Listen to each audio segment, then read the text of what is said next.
तर मित्र हो, आमची मंडळी बघा, ही इकडे आमची मंडळी, इकडं आमचं छोटं पिल्लू आहे बघा, इकडं आमचं हे अजून छोटं पिल्लू. तर आम्ही मस्तपैकी इथं स्वारगेटच्या बस स्टॉपवरती थांबलेलो आहे आणि आता हे निघणार आहेत भावाच्या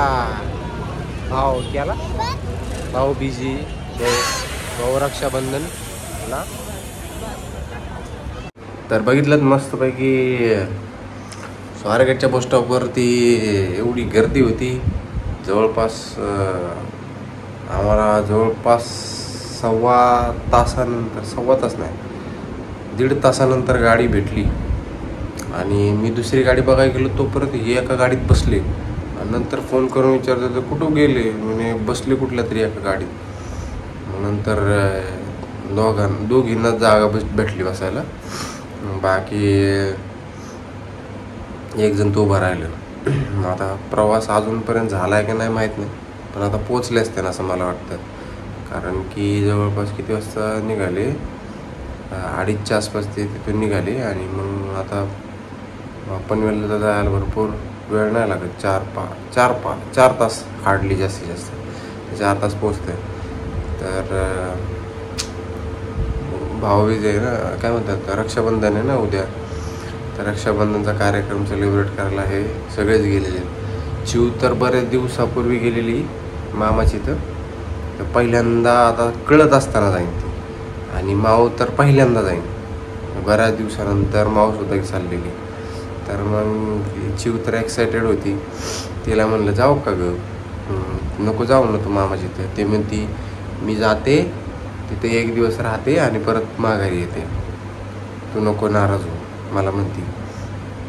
बरं म्हणलं, बरं. लय एक्सायटेड होती मामाची इथं जायला. तर आता बघूयात कधी येतात.